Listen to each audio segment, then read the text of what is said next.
The Zenith Station auction house hummed with the chatter of 1,000 alien species, their translators creating a symphony of overlapping frequencies. Elizabeth Chen pressed through the crowd, her human frame small compared to the towering Krillian merchants and the multi-limbed Vex traders. She'd come here with one purpose: to find salvage worth reselling. What she found instead would change everything. Lot 847, the auctioneer's voice boomed through the hall. Terran-class vessel, designation unknown, pre-expansion era, scheduled for dismantlement in 72 hours. Elizabeth's breath caught. A Terran ship, from before humanity joined the Galactic Council. She pushed forward, ignoring the annoyed clicks and hisses from the beings she squeezed past. The holographic display flickered to life, showing a sleek vessel that made her heart ache with recognition. It was unmistakably human in design, smooth lines where other species favored brutal efficiency, elegant curves where others built angular monstrosities. The ship looked like a silver tear frozen in space.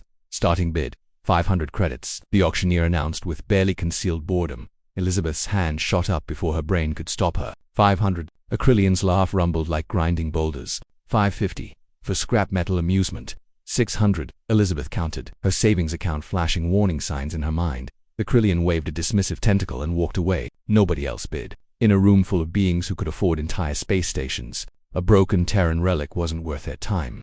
Sold to the human, the auctioneer declared. Already moving to the next lot. Elizabeth stood frozen, simultaneously elated and terrified. She'd just spent most of her savings on a ship she hadn't even inspected, scheduled to be scrapped in 3 days. You bought WHAT. Jackson Rivera's voice crackled through her comm unit as Elizabeth navigated the station's lower docks. Her business partner and oldest friend had every right to sound incredulous. A pre-expansion Terran ship, she repeated, rounding a corner into the impound sector. Jackson, I know it sounds crazy, but crazy. Liz, crazy was when you bought that Vex pleasure yacht thinking it was a cargo hauler. This is beyond crazy. This is... There it is, isn't it? Elizabeth had stopped walking, her eyes locked on the vessel before her. Even in the dim lighting of the impound bay, even covered in decades of cosmic dust and pockmarked with micrometeorite damage, the ship was beautiful. Jackson appeared beside her. Having taken a transport from the station's commercial sector, he let out a low whistle. Okay, I see why you bought it. But Liz, the dismantlement order... I know. She approached the ship slowly, reverently. 72 hours. The designation was barely visible under the grime. UN's Defiance, United Nations spaceship, from Earth's first desperate push into the stars, before the Galactic Council had found humanity and offered them a place among the civilized species. Jackson pulled out a scanner. Hull integrity is surprisingly good. Some kind of adaptive alloy I've never seen before, but the engines are completely dead. Life support is offline. And he paused, frowning at the readout. That's weird. What? There's a power signature. Faint, but it's there. Something inside is still running. They exchanged glances. Elizabeth made the decision. Let's go in.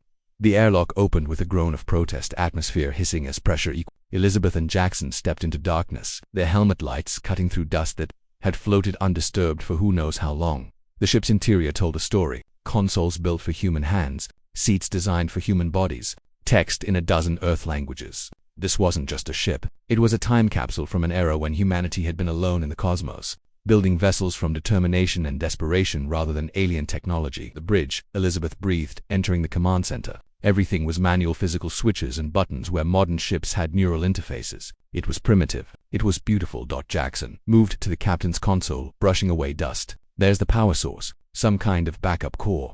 Been running on minimal for... We checked his scanner. Liz, this thing has been running for over 200 years. Running what? Jackson's fingers found a manual switch. It clicked with surprising smoothness. The bridge hummed to life. Holographic displays flickered into existence. Ancient technology struggling to wake up. And then a voice, human and warm, filled the space. Emergency protocol active. Captain's log. Final entry. This is Commander Sarah Chen of the UNSS Defiance. If you're hearing this, humanity has survived. We didn't make it to the colony. Engine failure in uncharted space. But we did something else. We mapped it. Every star, every phenomenon, every resource-rich asteroid between Earth and the Andromeda Gateway. It's all here, in the ship's memory core. We knew this data would be invaluable to whoever found it. We just hoped it would be humans. Elizabeth felt tears on her cheeks. Chen, the commander's name was Chen. Jackson was already working the console. Liz, this data, the council doesn't have half these charts. There are resource deposits here worth billions. Hundreds of billions. Dismantlement order, Elizabeth said suddenly. Jackson, someone knows. Someone figured out what this ship contains and wants it destroyed before anyone can access the data. We have 72 hours. Elizabeth looked at the dusty captain's chair, imagining her ancestor sitting there, making the decision to turn a dying ship into a gift for the future. Humanity had always been like that, finding ways to win even in defeat, leaving messages for tomorrow even when today was ending.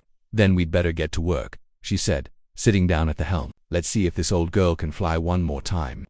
The Defiance had waited 2 centuries for humans to find it. Elizabeth Chen wasn't about to let anyone dismantle her now. The ship's engines, dormant for so long, began to hum. Humanity had always been good at making the impossible possible. It was time to prove it again. The end.